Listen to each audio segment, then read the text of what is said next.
শ্ৰীমন্ত শংকৰ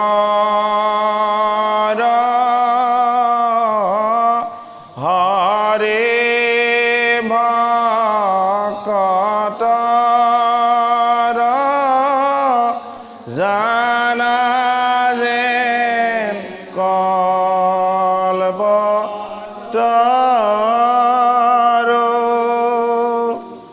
তাহান্ত বিনাই নাই নাই নাই আমাৰ পৰম গুৰু ৰাম আমাৰ পৰম গুৰু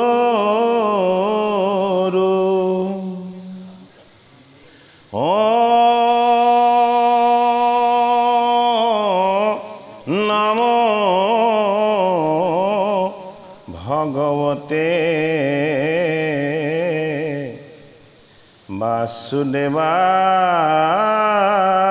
বাসুদেৱায়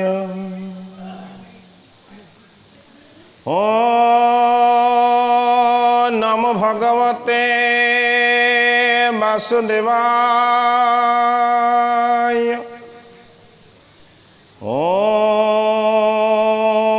নমো ভগৱতে বাসুদেৱায়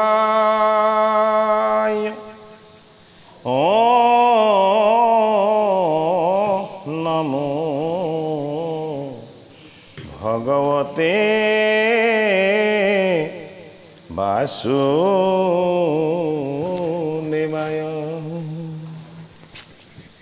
ভাগৱতৰ শ্লোক জন্মদাস্যায়তু অন্নয়দিতৰতে চৰ্তে চ বিজ্ঞচৰাত তেনে ব্ৰহ্মহৃণয়দি কময়ে মুঞ্জন্তি অচ্ছুৰা তেজো বারিমৃণং যথা বিনিময়ো যত্ততে সগ্রো মিশা ধন্নাসেনা সদনে রাষ্ট্রকুহকং সত্যং পরম ধীমহি ধর্মপদ্যতা কৈতব বস্তু পরমো নিমৎস শরণং সতং বেদং বাস্তবমত্র বস্তু শিবনং তাপত্রয়োমূলনম। শ্রীমদ্ভাগবতে মহামুনে কেতে কিংবা পরেশ্বরঃ চৈদ্রোর হৃদয়বদ্ধতে যট্ট কেতবে সুশুভে তৎক্ষণাৎ নিগমাকল্পতরু গলিতং ফলং সুকামুখাৎ অমৃতাদব সংযুতম পিয়তা ভাগবতং রসমলয়ং মুহুর্হুরসিকা ভুবে ভামুকা। সপ্তম অধ্যায় তৃতীয় স্কন্ধৰ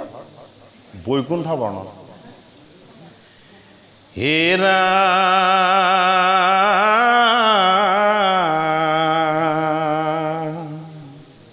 মৈত্ৰেয় বদতে শুনা বিদুৰ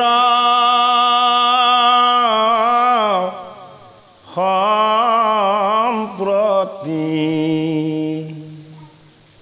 হে পুত্ৰ কুশল সাধি দিতিম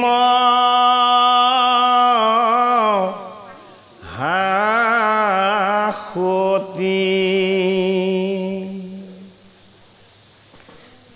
হিমতে হৰ কক ৰিয়াস্তু তিসয় হে ৰহিলা স্বামীক ভয়ে শৰীৰ কাম পয় পাছে প্ৰজাপতি কৰি সন্ধ্যাস মাপন ভাৰজাক সম্বোধি হেন বুলিলা বচন শুনয়ৰে অনাচাৰী তোৰ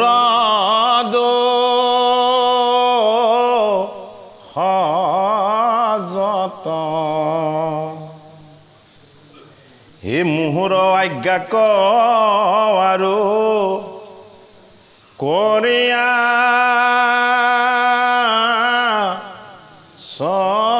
সহত ও দেৱতাক হেলা সন্ধ্যা কালম ঘূৰ ঐ হিচাৰি গোটা দুখ সিজিল তোৰ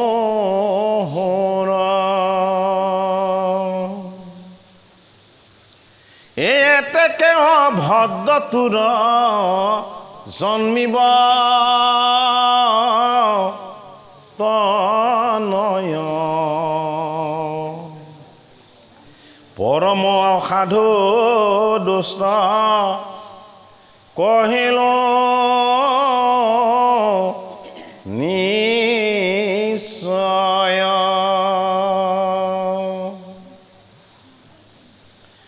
শুনৱৰে চণ্ডী তোৰ পুত্ৰ দৈৰ গুণ কন্দুৱাইবে লোক কৱ ধমনী দাৰুণ হে আৰু তোলোক পাল সমে ত্ৰিভুৱন তোৰ পুত্ৰ বহু দুখ দিবে ঘনে ঘন কিবা অপৰাধে মাৰি বেক হে বিনায় অপৰাধে মাৰি বেক প্ৰজাচয় শান্তি কন্যা হৰিয়ানী বেক দুৰাস আৰু নানা পাপচয় কৰিব দুৰ্জন এই সমস্তকে সহি থাকি বেক নাৰায়ণ পাছে সাধু সমক অৰিবে অপকাৰ এটা সম্বাৰ কোপৱাতি হুইব অপাৰ তেবে মহাকূপ কৰি বন্ত কৃপাময় বৈষ্ণৱৰ দেখে আতি নহৈবে হৃদয় আনয় অপৰাধ হৰি যদ্য বিক্ষমন্ত বৈষ্ণৱৰ দোহ কিঞ্চিতে কোন সহন্ত সাধুক কৰয় পীনা যিসব পামৰ অল্পতে তাহাক বিনা সন্ত দামোদৰ এতেকে সে ভগৱন্ত হুয়ায় বতাৰ তোৰ দুই তনয়ক কৰিব সংহাৰ যেন ইন্দ্ৰ বজ্ৰ ঘাৱে এই পৰ্বত ভেদ অশেহি মতে দৈকো ভেদি হে বন্ত কৃপাম এহি শুনি দিতি ৰংগে বুলিলা বচন এ মুহুৰ পুতক মাৰন্তু কনাৰায়ণ এ আকময়ে পুনো আশা কৰো হুমন এ কিন্তু বাহ্মণৰ কোপে পুত্ৰ নৌকহত এ বাহ্মণৰ দণ্ডে দগ্ধ যিস বহু এ পানী সমস্তক যিটো জনে দেই ভয় মহামদী বিদুৰ মহন্তক এয়া শ্ৰীমদ ভাগৱত শাস্ত্ৰ মৈত্ৰ ঋষিয়ে তেওঁৰ মৈত্ৰ ঋষিৰ আশ্ৰমত কৈ আছে এই ভাগৱত শাস্ত্ৰ গংগাৰ পাৰত পাণ্ডৱৰ নাতি পৰীক্ষিতক শুকদেৱ গুৰু ভগৱানে কৈ আছে এই ভাগৱত শাস্ত্ৰ নৈমিষ ক্ষেত্ৰত 28 সহস্ৰ সৌনকাদি ঋষিক শুক মুনিৰ শিষ্য সুত মুনিয়ে এই ভাগৱত কৈ আছে শুকে ভাগৱত পিতৃগুৰু বেদব্যাসৰ কৃপাত পালে পনেতা পৰমেশ্বৰ বেদব্যাসে এই বৈকুণ্ঠৰ শাস্ত্ৰভাগ দেৱঋষি নাৰদৰ উপদেশ আৰু আজ্ঞা আশীৰ্বাদ লৈ তেওঁ প্ৰণয়ন কৰি এই শাস্ত্ৰভাগ তেওঁৰ পানসম পুত্ৰ নিৰ্গুণস্থিত শুকমুনিক এই শাস্ত্ৰভাগ পঢ়ালে শিকালে আৰু বুজালে শুক কি হৈ গ'ল শুক যদিও জীৱ হৈ জন্ম লৈছিলে গুণৰ পৰা মুক্ত হৈ নিৰ্গুণ হৈ গ'ল মৃত্যুমুখী জীৱ পৰীক্ষিতক এই শাস্ত্ৰভাগ কৈ আছে গংগাৰ পাৰত পৰীক্ষিত নৃপতিয়ে সাপগ্ৰস্ত হৈ কাৰ সাপ লাভ কৰিছিলে সমীক ঋষিৰ পুত্ৰ সিংগী মুনিৰ অভিশাপ লাভ কৰিছিলে এই সিংগী মুনি আছিলে ব্ৰাহ্মণ এই ব্ৰাহ্মণৰ অভিশাপটো ইমান এটা দুৰ্ঘোৰ বস্তু ইমান এটা অবক্ষয় বস্তু ইমান এটা জন্ম জন্মান্তৰেও মুক্ত হ'ব নোৱাৰা এইটো এটা পাপৰ দৰে এটা ডাঙৰ বস্তু যিটো কোনেও দূৰ কৰি দিব নোৱাৰে যে বিদুৰ মহন্তই ভাবিছিলে যে মইতো অলপ কষ্ট পোৱা নাই গোটেই জীৱনটো অন্ধ ধৃতৰাষ্ট্ৰ আৰু চকুত পতি মাৰি থকা গান্ধাৰীক গোটেই জীৱনটো মই কেৱল বুজাই থাকিলো এই কৌৰৱৰ পুত্ৰকেইটাক অহংকাৰ অভিমান ত্যাগ কৰি পাণ্ডৱৰ দৰে পুণ্যময় হ'বলৈ মই সদায় উপদেশ দিয়ে থাকিলো কিন্তু ৰজা ধৃতৰাষ্ট্ৰ ইখন কাণেৰে শুনে সিখন কাণে উলিয়াই দিয়ে গান্ধাৰীয়ে শুনা আৰু নুশুনাৰ মাজত কোনো পাৰ্থক্য নাথাকে পতিৰ যিটো ধৰ্ম তেওঁ সেইটো পালন কৰিম বুলি চকু দুটা ঢাকি আগতেই বান্ধি দিলে এতিয়া এই জীৱৰূপ বিদুৰ কি জীৱৰূপ ধৃতৰাষ্ট্ৰ কি নিজৰ দেহটোৰ সুখ আৰু ভোগ চিন্তা কৰা এই ধৃতৰাষ্ট্ৰ হ'ল আমাৰ এই দেহাটো ই অন্ধ কিহত অন্ধ এই দেহটো সুৰক্ষিত কৰি ৰাখিব লাগিব ইয়াৰ ওচৰলৈ মৃত্যু অসুখ বিসুখ অপায় অমংগল আহিব নেলাগিব এইটো কাৰণে এই দেহটো অন্ধ এইটো কাৰণে ধৃতৰাষ্ট্ৰ এই অন্ধতাকে সহযোগ কৰি আছে কোনে এই প্ৰকৃতিময় দেহৰ বৃত্তিবিলাকে সেইটো কাৰণে নামটো গান্ধাৰী তত্ত্বগতভাৱে এই প্ৰকৃতিৰূপী গান্ধাৰীও অন্ধ বোলে কি তিনি গুণত বন্দী হৈ আছে আৰু ইয়াতেই বিবেক বিচাৰ আৰু বুদ্ধি হৈ ঈশ্বৰৰ অংশ শুদ্ধ তত্ত্ব হৈ জীৱৰূপী বিদুৰে সদায় কান্দি আছে বিদুৰে কিয় কান্দি আছে এই দেহটোক ক'ব বিচাৰে হেৰা অন্ধ ৰাজন এই দেহৰ সুখটো ভোগটো বিলাসটো আনন্দটো এইটো অহংকাৰ ৰূপী দুৰ্যোধন ইয়াক তুমি একেবাৰে ত্যাগ কৰিব নোৱাৰিলেও ইয়াক অলপ আত্মসংযমৰ জৰিয়তে দমন কৰিবলৈ যত্ন কৰা এই দেহটোক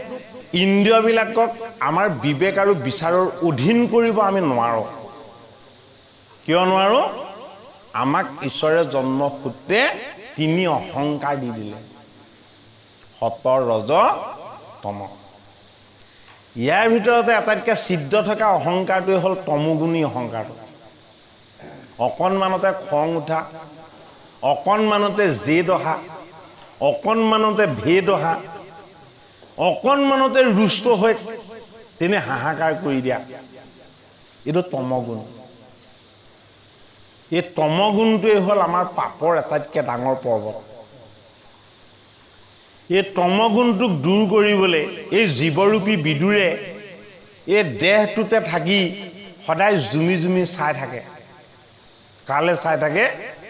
যে পুণ্যৱন্ত কুন্তীৰ পাণ্ডুৰ পুত্ৰকেইটা এইফালে আহিছে নেকি যেতিয়ালৈকে ভকত নাহিব ভকতৰ বিচাৰ নাহিব ভগৱন্তৰ সংস্কাৰ নাহিব তেতিয়ালৈকে জীৱৰূপী বিদুৰো শুদ্ধ নহয় এই অহংকাৰী দুৰ্যোধন দুঃশাসন শকুনি কৰ্ণ বিকৰ্ণ এই দুষ্ট বৃত্তিবিলাকৰ লগত থাকি আমাৰ লগতে থকা এই জীৱৰূপী বিদুৰে এই কান্দি কান্দি হাহাকাৰ কৰি আছে জুমি জুমি চাই আছে যদি পঞ্চপাণ্ডৱ অকণমান আহিলেহেঁতেন পঞ্চপাণ্ডৱ কি আমাক ধাৰণ কৰা শক্তিৰূপী ধৰ্ম আত্মা যুধিষ্ঠিৰ মনৰ শুদ্ধ বিচাৰৰূপী বুদ্ধিৰূপী ভীম অন্তৰংগ ঈশ্বৰৰ অনুৰাগৰূপী অৰ্জুন ন্যায় নীতি সদাচাৰ ৰূপী নকুল সৎসংগ সহিষ্ণু বিনম্ৰ কোমল নম্ৰ আৰু ভদ্ৰ আচৰণৰূপী কি সহদেৱ এই শুদ্ধ বৃত্তিবিলাক যেতিয়ালৈকে আমাৰ কায় বাক্য মনত প্ৰতিষ্ঠা নহ'ব তেতিয়ালৈকে আমি ঈশ্বৰৰ পুণ্যৰ ভাগ নেপাম এই পুণ্যৰ ভাগ আশা কৰি ধৰ্মৰূপত আগতে আছিলে কোন এইজন বিদুৰ মাণ্ডব্য ঋষিৰ অভিসম্পাতত আহি দাসীৰ গৰ্ভত জীৱৰূপ হৈ জন্ম ল'লে এই জীৱৰূপী বিদুৰে সেইটো কাৰণে বিচাৰি আছে কি ধৰ্মৰ সংগ সাধুৰ সংগ সন্তৰ সংগ আৰু মহন্তৰ সংগ পাব জানো ইমান সহজে হয়নে এইটো কাৰণে পাণ্ডৱৰ কথা কয় ধৃতৰাষ্ট্ৰৰ আগত যুধিষ্ঠিৰৰ কথা কয় ইমান সৎ বিচাৰযুক্ত তেওঁ তোমাক সদায় পিতৃ জ্ঞান কৰে তোমাক কোনোদিন অসন্মান নকৰে এনেজন পাণ্ডৱৰ জ্যেষ্ঠ ধৰ্মপুত্ৰ যুধিষ্ঠিৰকনো তুমি কিয় হিংসা কৰা তোমাৰ পুত্ৰকেইজনো কিয় তেওঁলোকক হিংসা কৰে অন্যায় কৰিবলৈ চায় জতুক গৃহত সোমোৱাই জুই দি মাৰিবলৈ চায় বিহ লাৰু খুৱাই ভীমক বধ কৰিবলৈ চায় হয়নে এই অন্যায় অনীতিবিলাক কিয় কৰিব বিচাৰে মানে বাৰু সেইটো কাৰণে বিদুৰে জুমি জুমি চাই থাকে পুণ্যৱান পাণ্ডৱ এই কৌৰৱৰ ৰাজ্যলৈ কেনেবাকৈ আহিছে নেকি উদ্দেশ্য এটা বোলে কি ভগৱান কৃষ্ণক কেতিয়াও দেখা পাবলৈ বিচাৰিলেও দেখা নাপাব কৃষ্ণক দেখা পোৱাৰ আগতে কাক দেখা পাব লাগিব পুণ্যৱন্ত পাণ্ডৱক দেখা পাব লাগিব পাণ্ডৱক দৰ্শন নোহোৱাকৈ বিদুৰৰ কৃষ্ণ দৰ্শন নহয় এই পুণ্যময় পাণ্ডুময় প্ৰবৃত্তিবিলাকতে ঈশ্বৰ কৃষ্ণ অন্তৰ্নিহিত হৈ আছে সেইটো কাৰণে ঈশ্বৰ কৃষ্ণ অন্তৰ্নিহিত হৈ থকা আমাক তত্ত্বটোক দিব বিচাৰিছে বোলে কি এইজন বিদুৰ নিৰ্বাসনত পতিত হৈ হস্তিনাপুৰৰ ৰাজ্যৰ পৰা নিৰ্বাসন লৈ 11খন পুণ্যৱান তীৰ্থত তেওঁ ভ্ৰমণ কৰি অন্তিম সময়ত কৃষ্ণ যেতিয়া বৈকুণ্ঠলৈ গ'লগে কৃষ্ণৰ চৰণ চিন্তা কৰি যমুনাৰ পাৰত আৰু গংগাৰ পাৰত তেওঁ বিচৰণ কৰি ফুৰিছে সদায় পুণ্যৱান পাণ্ডৱক এবাৰ দৰ্শন পাম বুলি মনত ইচ্ছা কৰা বিদুৰে এইবাৰ মনতে ভাবিছে এবাৰ যদি কৃষ্ণৰ প্ৰাণৰ বান্ধৱ উদ্ধৱকে মই লগ পাই গলোহেঁতেন বিদুৰৰ উদ্দেশ্যটো কি বিদুৰৰ উদ্দেশ্যটো কৃষ্ণৰ চৰণ চিন্তা কৰা আৰু সাধু সন্ত মহন্তৰ স্পৰ্শ পোৱা সেইজন বিদুৰে গংগাৰ পাৰত উদ্ধৱ মহন্তক লগ পালে এই উদ্ধৱ মহন্তক লগ পাই বিদুৰে সাৱটি ধৰি জিলু জিলু জিলু বুলি 3 বাৰ কৈ কান্দিছে বোলে কিয় তোমাৰ দৰে সন্তৰ সংগ নোপোৱাৰ কাৰণেই মই কৌৰৱৰ ৰাজ্য হস্তিনাপুৰত মই জি আছিলো যদিও মৃত পাই হৈ আছিলো জীৱন্ততে মৰা তুমি কৃষ্ণৰ প্ৰাণৰ বান্ধৱ আৰু তোমাক দেখা পোৱাৰ লগে লগে মই জি উঠিলো মোৰ মনৰ যিমান বিলাক দুখ তাপ আছিল সমস্তখিনি দূৰ হৈ গল হে উদ্ধৱ মহন্ত আমাৰ ভগৱান কৃষ্ণৰ খবৰ কি বাৰু তে উদ্ধৱে কান্দি কান্দি কৈছে যে আমাৰ স্বামী বৈকুণ্ঠলৈ গল এটা বৈকুণ্ঠ বৰ্ণন বুলি দিছে কথাটো এই পাঠভাগ দিছে কি বুলি বৈকুণ্ঠ বৰ্ণন বুলি বৈকুণ্ঠৰ ঈশ্বৰ এই ধৰাধামলৈ আহি মৰ্ত্যলৈ আহি নৰ ৰূপত তেওঁ লীলা কৰি ঐশ্বৰিক ঈশ্বৰ তত্ত্বক তেওঁ প্ৰকাশ কৰি তেওঁ নিজৰ স্থানলৈ গুচি গল যাওঁতে তেওঁ উদ্ধৱ মহন্তক এটা উপদেশ দি গৈছিলে কি উপদেশ দি গৈছিলে যে মোৰ পৰম ভকত উদ্ধৱ মহন্ত বিদুৰক মহন্তক যদি তুমি লগ পোৱা তেতিয়াহ'লে মই কৈছো বুলি ক'বা বোলে কি তেওঁ যাতে মৈত্ৰেয় ঋষিৰ আশ্ৰমলৈ যায় কলৈ যাবলৈ হাক দিলে কলৈকো যাবলৈ হাক দিয়া নাই যাবলৈ এখন ঠাইহে দেখুৱাই দিছে কি ঠাই দেখুৱাই দিছে যে মৈত্ৰেয় ঋষিৰ আশ্ৰমলৈ যাবলৈ ক'বা নহলে কি হ'ব বিদুৰে 11খন তীৰ্থ ভ্ৰমণ কৰি এই কৌৰৱসকল নাশ হ'ল বুলি আকৌ ৰাজ্যখন পুনৰ ভালদৰে চলক বুলি আকৌ কৌৰৱৰ হস্তিনাপুৰলৈ হয়তো ঘূৰি যাব পাণ্ডৱসকলৰ লগত থাকিবলৈ ইচ্ছা কৰিব আকৌ তেওঁ মায়া আৰু মোহতেই বন্দী হৈ যাব এইটো কাৰণে এইবাৰ কৃষ্ণই নিজে স্থান দেখুৱাই দিছে মানে বাৰু বিদুৰ হ'ল শুদ্ধ জীৱ শুদ্ধ জীৱৰ সংগতি কাৰ লগত হ'ব লাগিব গুৰুৰ লগত হ'ব লাগিব ঈশ্বৰৰ লগত হ'ব লাগিব ভগৱানৰ লগত হ'ব লাগিব মৈত্ৰেয় কি মৈত্ৰেয় হ'ল এজন সত্য যুগৰে সাধক ভকত এই ভকতজনে কৃষ্ণৰ বৈকুণ্ঠ পায়নৰ সময়ত কৃষ্ণক দৰ্শন কৰিছিলে আৰু কৃষ্ণই যেতিয়া কি কৰিছিলে যে মই উদ্ধৱ মহন্তক দিয়া যি ভাগৱত কথা হে ঋষি মৈত্ৰেয় মই তোমাক আশীৰ্বাদ দিছো বোলে কি সমস্ত ভাগৱত শাস্ত্ৰ তোমাৰ কণ্ঠাগত হওক কৃষ্ণৰ আশীৰ্বাদত মৈত্ৰেয় ঋষিৰ ভাগৱত কণ্ঠাগত হ'ল এই মৈত্ৰেয়ক দান কৰা ভাগৱত মৈত্ৰেয় ঋষিয়ে দিব লাগিব কাক এই বিদুৰ ৰূপী জীৱক এই বিদুৰ ৰূপী জীৱই যেতিয়া মৈত্ৰেয় ঋষিৰ পৰা ভাগৱত পালে তৃতীয় স্কন্ধৰ পৰা ভাগৱত শ্ৰৱণ কৰিছে কোনে বিদুৰ মহন্তই এই কথাখিনিকে গংগাৰ পাৰত পাণ্ডৱৰ নাতি পৰীক্ষিত সুখদেৱ ভগৱানে যেতিয়া কৈছে কওঁতে সৃষ্টিৰ ৰহস্য বৰ্ণনাৰ কথাখিনি ক'বৰ সময়ত পৰীক্ষিত নৃপতিক সুখদেৱে কৈছে যে হে ৰাজন হে নৃপতি মই তোমাক এতিয়া সৃষ্টিৰ ৰহস্যৰ বিষয়ে ঈশ্বৰৰ সৃষ্টি স্থিতি লয় জীৱ সৃষ্টি প্ৰকৃতি সৃষ্টি ভূত সৃষ্টি ঈশ্বৰৰ যিমানবিলাক তত্ত্ব এইবিলাকৰ সৃষ্টিৰ বিষয়ে মই তোমাক এতিয়া বিকট কৰিম বিদুৰে প্ৰশ্ন কৰিছিলে সৃষ্টি স্থিতি লয় কেনেকৈ হয় ঈশ্বৰেনো কিদৰে কাৰ্য সম্পাদন কৰে ঈশ্বৰৰ কৰ্মনো কি হৰিৰ মায়ানো কি এই প্ৰকৃতি ক'ৰ পৰা সৃষ্টি হ'ল এই প্ৰশ্নকেইটা যেতিয়া বিদুৰ মহন্তই মৈত্ৰেয় ঋষিক কৰিছিলে এইকেইটা প্ৰশ্নৰে কিয়দংশ গংগাৰ পাৰত পাণ্ডৱৰ নাতি পৰীক্ষিতেও কৰিছিলে সুখদেৱক সুখদেৱে তেতিয়া অতি আনন্দ মনেৰে ব্যক্ত কৰিছিলে যে হে নৃপতি হে কুৰুৰাজ মই তোমাক এতিয়া যি কথা কম এই কথা মই মোৰ পিতৃগুৰু বেদব্যাসৰ কৃপাত লাভ কৰিছিলোঁ আৰু বেদব্যাসে মোক কৈছিলে এইখিনি কথা মৈত্ৰেয় ঋষিৰ আশ্ৰমত মৈত্ৰেয়ই বিদুৰ মহন্তক কৈ আছিলে বিদুৰ মহন্তই মৈত্ৰেয় ঋষিৰ কৃপাত যিখিনি কথা পাইছে সেই কথাখিনিকে মই এতিয়া তোমাক ব্যক্ত কৰিম গতিকে ভাগৱত জীৱই পাব লাগিব জীৱ শুদ্ধি আৰু জীৱ তাৰণৰ সেয়া উপায় হয়নে সেইটো কাৰণে আমি ভগৱন্তত হৰিত শৰণ লয়া যিটো জন ই হৰিত আমাৰ শৰণ হ'ব লাগিব কায় বাক্য মন হৰিত অৰ্পণা কৰি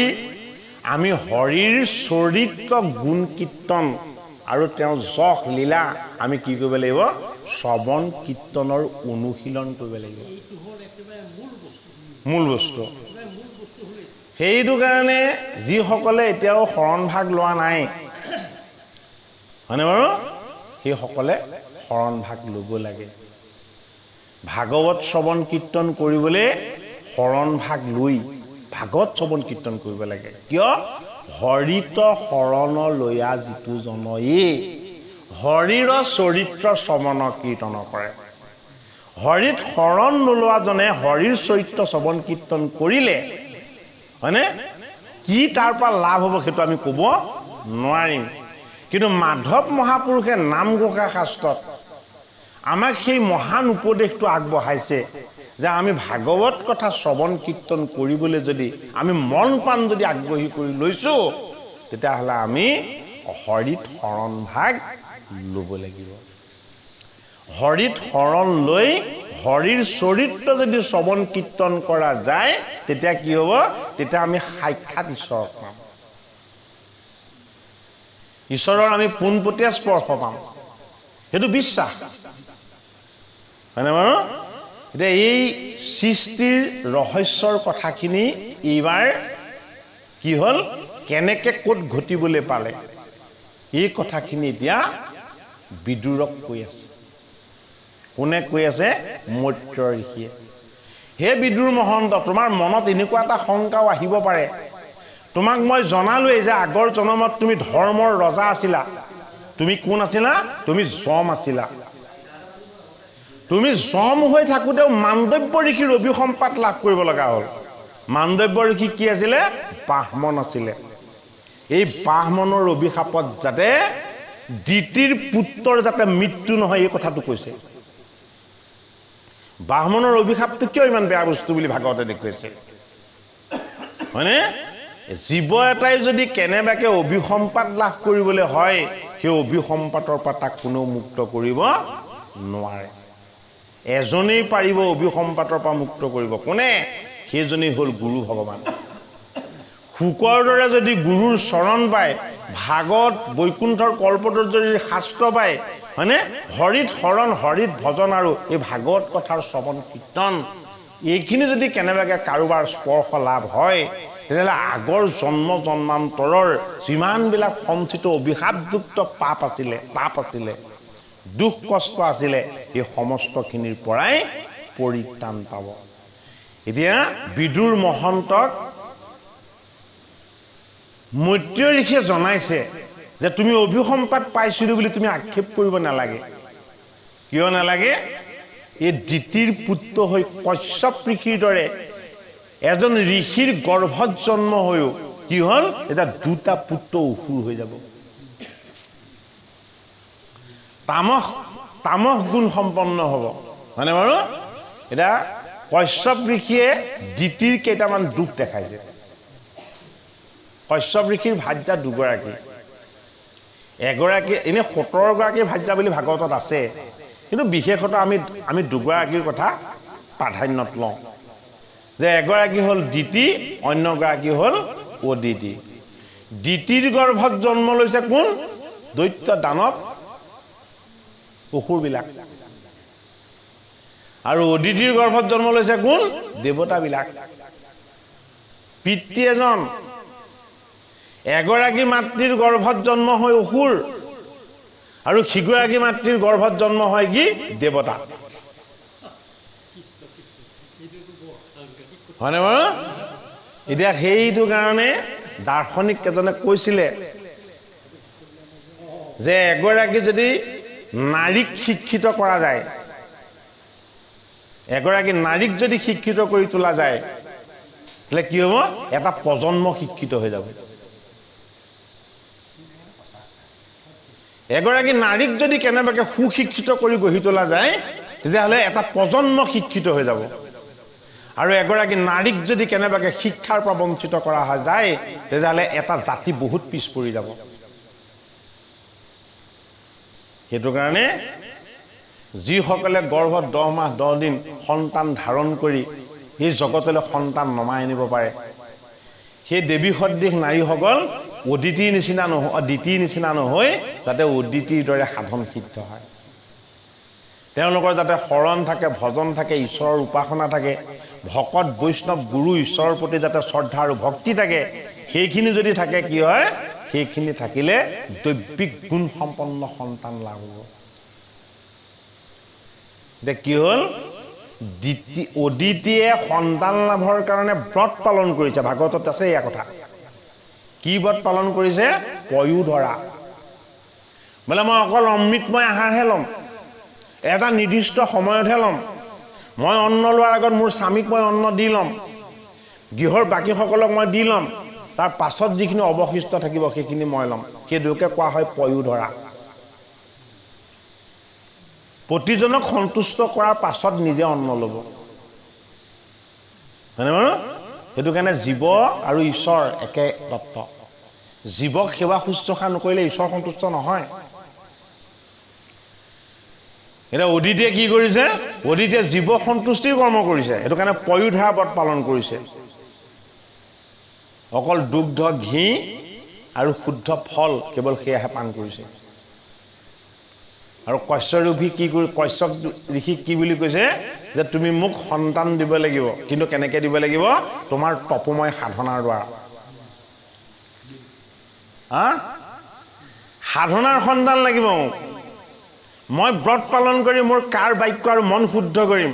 তুমি তপ পালন কৰি তোমাৰ কায় বাক্য আৰু মন পবিত্ৰ কৰিবা। তোমাৰ তপময় সাধনা আৰু মোৰ পয়োধৰা ব্ৰত, এই দুটা বস্তুৰ সংযোগত মোৰ গৰ্ভত সন্তান আহি স্থিতি ল'ব। এতিয়া অদিতিয়ে দ্বিতীয়ে কি কৰিলে? দ্বিতীয়ে গৈ কশ্যপ ঋষি তপস্যাত বহি আছিলে, হাতত ধৰি বাউসীত ধৰি আহি টানিয়া জুই আনিলে। বোলে কি? বোলে মোৰ কাম বাসনা জাগ্ৰত হৈছে, তুমি মোক সন্তুষ্ট কৰা। এতিয়া অদিতিয়ে কি কৰিছে? অদিতিয়ে কৈছে মই সাধনা কৰিম, পয়োধৰা ব্ৰত পালন কৰিম, আৰু তুমি তপস্যা কৰিবা। তোমাৰ তপস্যাৰ তপময় শক্তি আৰু মোৰ ব্ৰতৰ যি সাধনা, এই সাধনাৰ ফলত মোৰ গৰ্ভত সন্তান স্থিতি ল'ব। এতিয়া উদিতিয়ে কি কৰিছে? তপস্যা কৰি থকা ঋষিজনক সন্ধ্যা সময়ত, যিটো সময়ত ঈশ্বৰৰ উপাসনা কৰা হয়, সেই সময়ত বাউসীত ধৰি টানি নি তেওঁ কাম ভাৱনা চাৰিতাৰ্থ কৰিব বিচাৰিছে। কশ্যপ ঋষিয়ে বাধা দিছে যে এনেকুৱা কৰিব নালাগে, তুমি এগৰাকী দেৱী, তুমি এগৰাকী নাৰী, তুমি মোৰ কথাখিনি শুনা, হয়নে? বোলে তোমাৰ এই জোঁৱাই, বোলে কোন? শিৱ। এই শিৱই এইকণ সময়ত বিচৰণ কৰে। বোলে কি? তেওঁৰ ত্ৰিনয়ন, তেওঁ তৃতীয় নেত্ৰটোৰে গোটেই জগতক চাই থাকে। তুমি যদি বেয়া কৰিছা তেওঁ দেখা পাই থাকিব। দ্বিতীয়ে একো হাক বচন নেমানিলে। নকব তেনেকে। আমাক এটা বৰ ডাঙৰ শিক্ষাহে দিছে। ঈশ্বৰৰ মহিমা দেখুৱাব বিচাৰিছে। সেইগৰাকীও দেৱী সদৃশ এগৰাকী,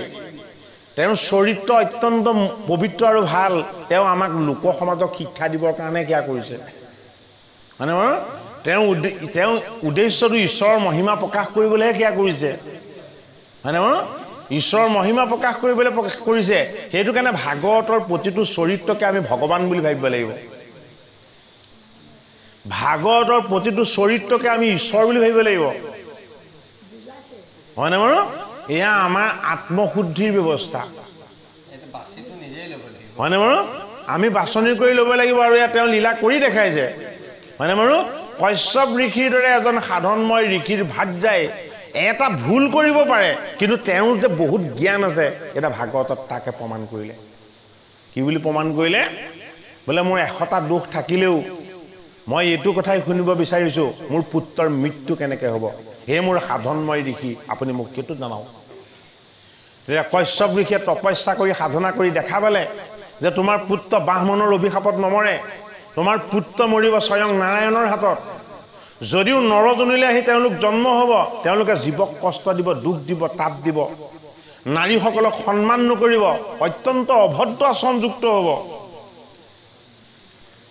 এতিয়া দ্বিতীয়ে এটা ডাঙৰ সাধনা কৰিলে, সেইটোকে আমাক দেখাইছে যে মোৰ পুত্ৰ যদি বেয়া হয় মই তাক গৰ্ভত 100 বছৰ ৰাখিম।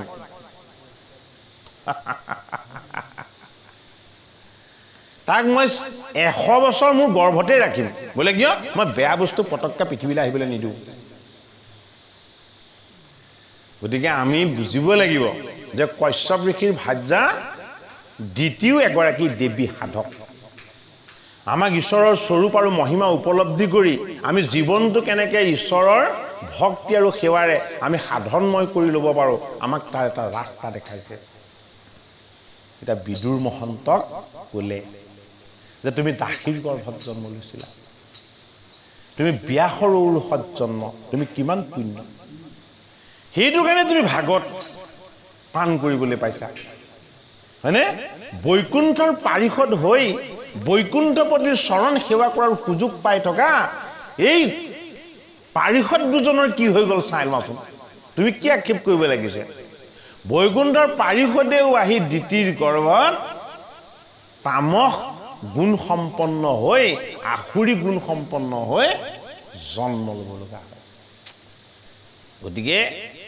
জীৱ এটাৰ গুণবিলাক কেনেকে তাৰ কাই বাক্য মনলৈ আহে, এইটোক আমাক ভাগৱতে দেখাইছে। সেইটো কাৰণে আমি চলন ফুৰণ দৈনন্দিন জীৱনত আমি সংযমী হ'ব লাগিব, সহিষ্ণু হ'ব লাগিব, হয়নে বাৰু?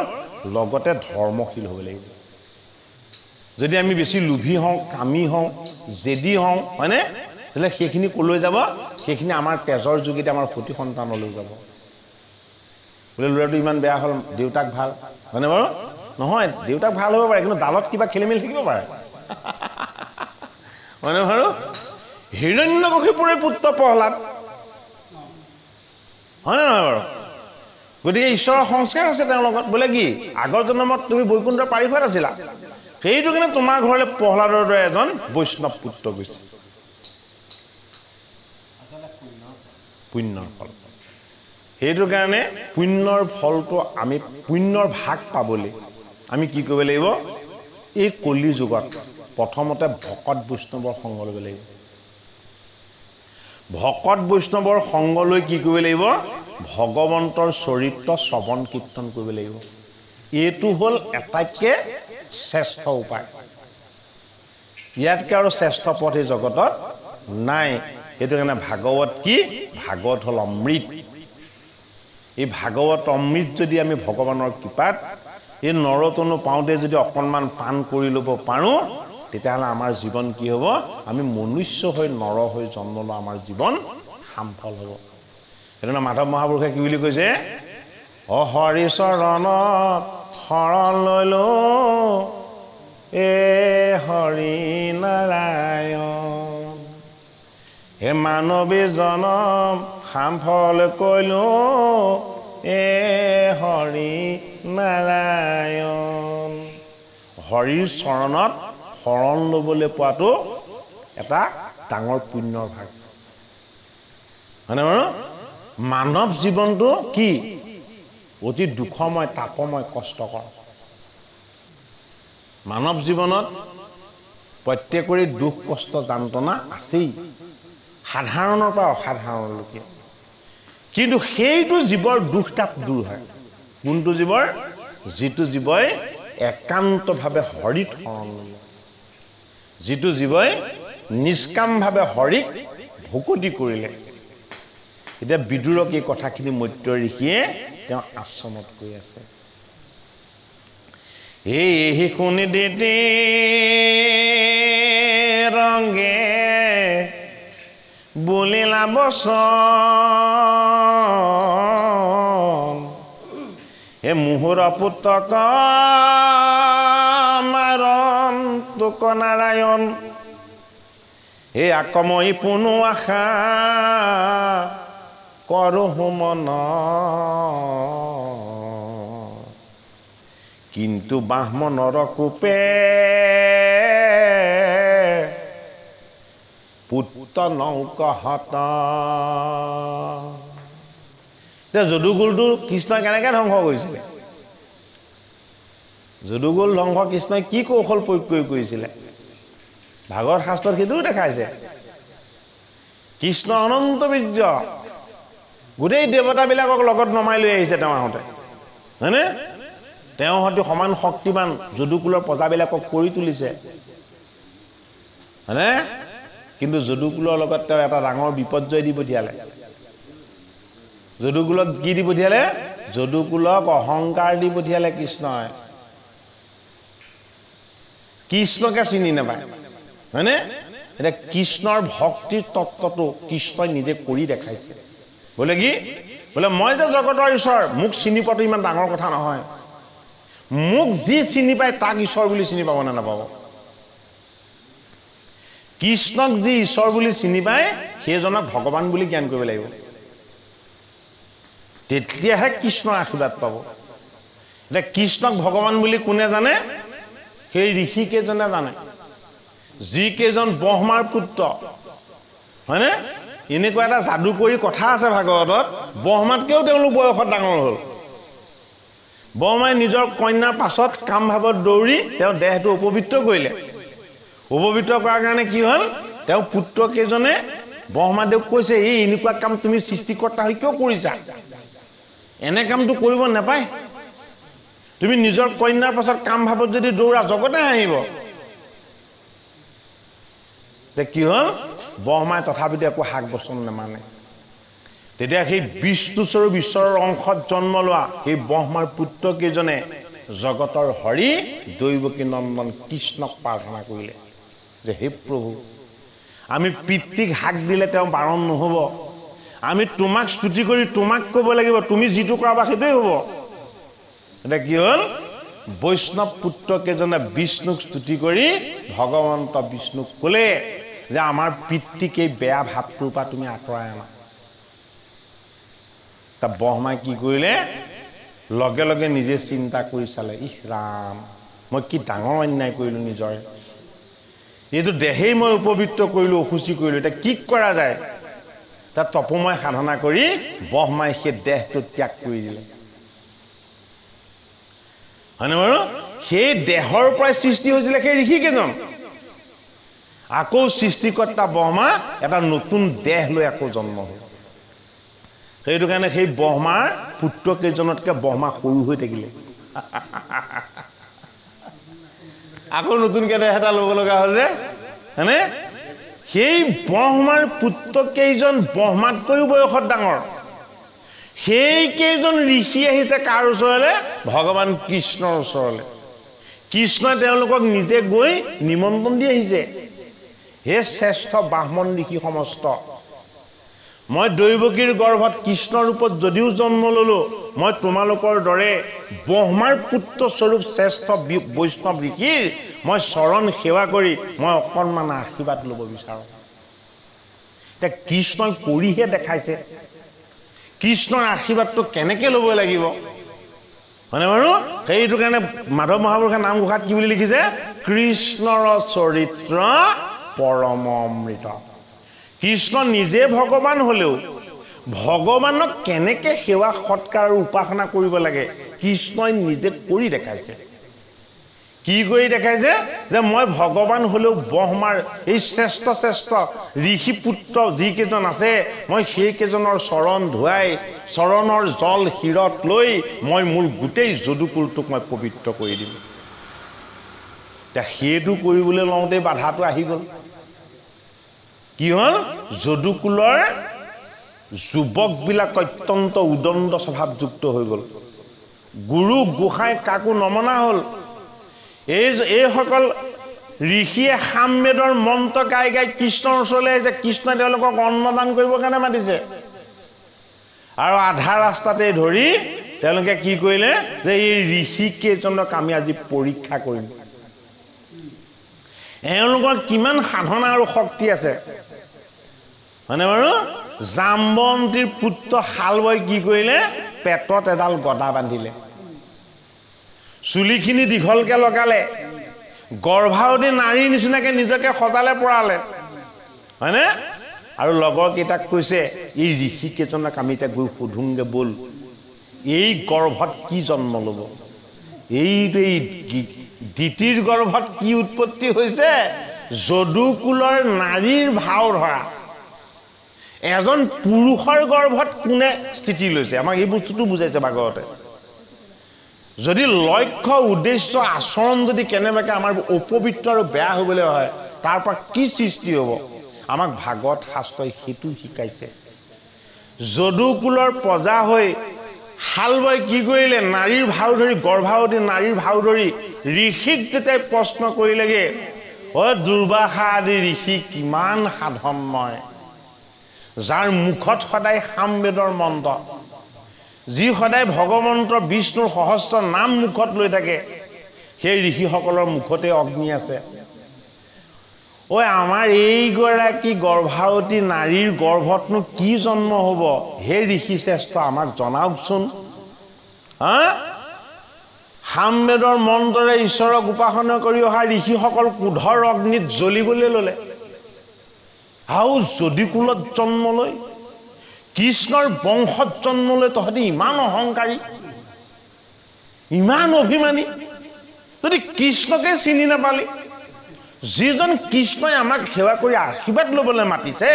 এই সেৱা কৰাৰ তুল্য ভগৱত মূৰ্তি স্বৰূপ এই ঋষিকেইজনক তহঁতি পৰীক্ষা কৰিবলৈ আহিলি লগে লগে গৰ্ভত যিটো বান্ধিছিলে তাক নতুন এটা ৰূপ দিলে ঋষিৰ বাক্যই বোলে এইটোৱেই তহঁতৰ কাল হ'ব গোটেই যদুকুলটোক ইয়ে ধ্বংস কৰিব কোনো বাচি নাথাকিব তহঁতৰ অহংকাৰৰ কাৰণেই এই যদুকুল শেষ হ'ব ইফালে যোগেশ্বৰে হাঁহিছে বোলে কি এইটো আশীৰ্বাদ ল'বলৈকে মই তোমালোকক আনিছিলো সেইটোৱেই ঋষিৰ সাপ যিটোলে এতিয়া দ্বিতীয় ভয় কৰিছে যিটোলে এতিয়া দ্বিতীয় ভয় কৰি কম্পমান হৈছে এটা দ্বিতীয় আনন্দ কৰিছে বোলে কি বোলে মোৰ পুত্ৰৰ বাহমনৰ সাপত মৃত্যু নহয় এই বাহমনৰ সাপটোনো কি বস্তু বাহমননো কি বাহমন হ'ল ঈশ্বৰৰ এটা তত্ত্ব ব্ৰহ্মময় ঈশ্বৰক যি সৰ্বদা উপাসনা কৰি এই ব্ৰহ্মময় ঈশ্বৰৰ আশীৰ্বাদৰ ভাগ যিজনে লৈছে সেইজনেই হ'ল বাহমন এতিয়া বাহমনৰ প্ৰথম কৰ্তব্যটো কি বেদ অধ্যয়ন বাহমনে কি কৰে বাহমনে বেদ অধ্যয়ন কৰে এতিয়া আমাৰ বেদ কি আমাৰ বেদ হ'ল বেদৰ সাৰ মানে আমাৰ শাস্ত্ৰ কি আমাৰ শাস্ত্ৰ হ'ল ভাগৱত আমাৰ শাস্ত্ৰ কি শ্ৰীমদ ভগৱত গীতা হয় নহয় বেদৰো ৰহস্য গতিকে বেদৰো ৰহস্য স্বৰূপ এই ভাগৱত গীতা শাস্ত্ৰ শ্ৰৱণ কীৰ্তন কৰি কায় বাক্য মন পবিত্ৰ কৰা ভকত বৈষ্ণৱ যদি কেনেবাকে বিতুষ্ট হ'বলৈ হয় বাহমনৰ অভিশাপতকৈ সেয়া ছাৰ হ'ব তেনে ভকত বৈষ্ণৱ যদি কেনেবাকে আমাৰ অহংকাৰ অভিমানৰ কাৰণে যদি কেনেবাকে অসন্তুষ্ট হ'বলৈ হয় মানে বাৰু বাহমনতো মুখেৰে সাপ দিব লাগিছিলে ভকতে ভাবিলেই হয় সাপ প্ৰকাশ কৰি দিব নালাগে সেইটো কাৰণে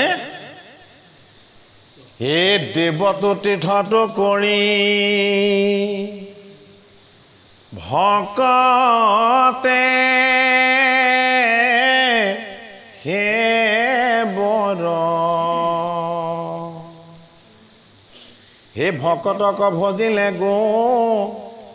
ছয়কৰ মজৰ এতিয়া ভকত বৈষ্ণৱক আমি শ্ৰদ্ধা ভক্তি কৰিলেই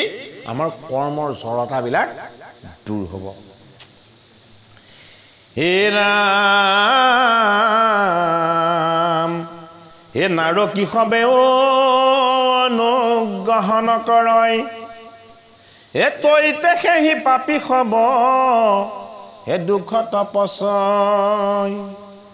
হে দ্বিতীয় বচন শুনি কশ্যপ বদতি হে অপৰাধ কৰি মোক হে কহিলি সম্প্ৰতি হে অনুতাপ যুক্ত হে কৰিলা বিচাৰ এ কৃষ্ণ হৰ দুইকু বহু হে কৰিলি সৎকাৰ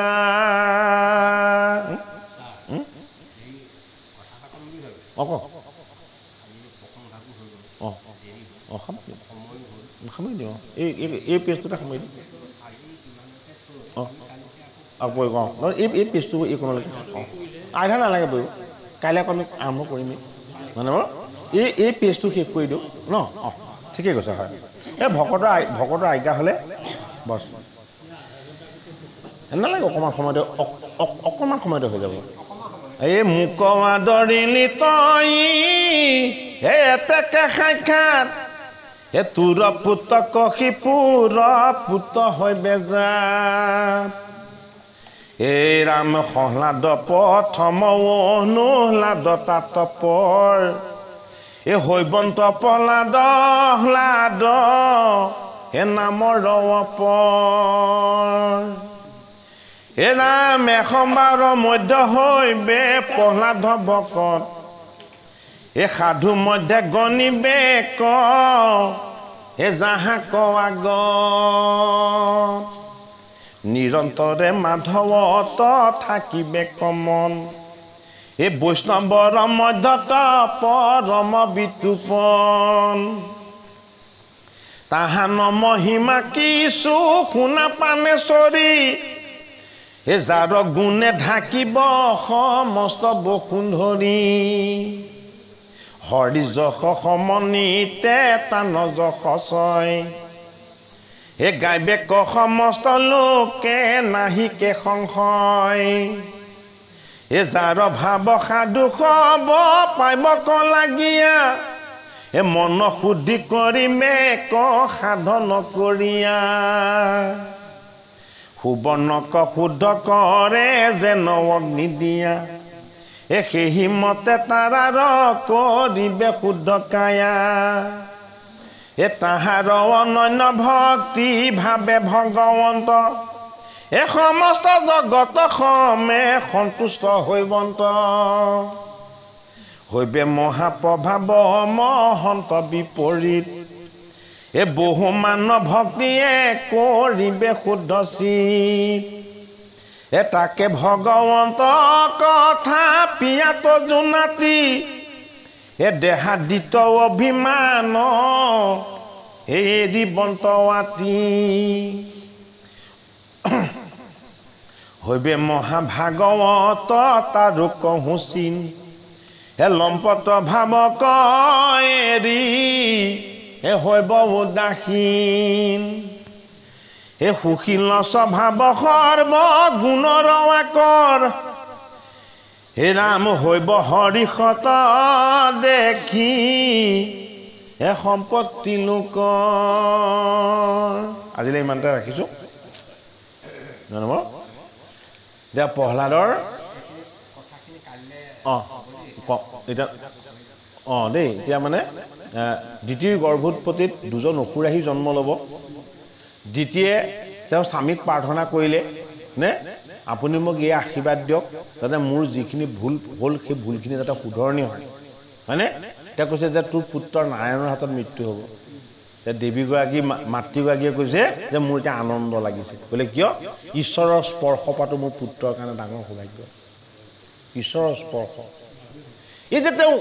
আনন্দ যে প্ৰকাশ কৰি দিলে ঈশ্বৰৰ স্পৰ্শ পাব বুলি তাৰ পাছৰ কথাকেইটা এতিয়া কশ্যপে কৈ দিলে বোলে কি তই তোমাৰ গৃহত আহি বৈষ্ণৱে জন্ম ল'ব বোলে কোনে জন্ম ল'ব বোলে তোমাৰ নাতি হৈ জন্ম ল'ব প্ৰহ্লাদে আৰু প্ৰহ্লাদক সকলোৱে দেখা পাবৰ কাৰণে লগ পাবৰ কাৰণে ভগৱন্তক প্ৰাৰ্থনা কৰিব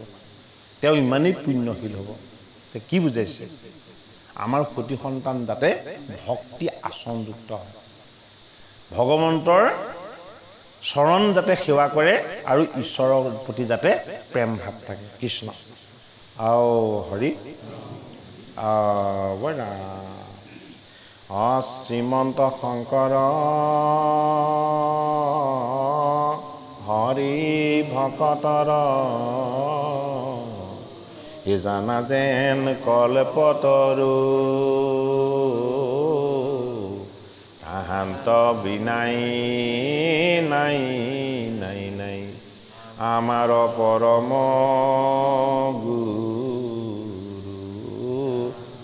আমাৰ পৰম গুৰু অ হৰি অ ৰাম মানে দোহাৰিব নোৱাৰি মানে সেই যে আমি পাঠভাগ কৰি থাকিম ন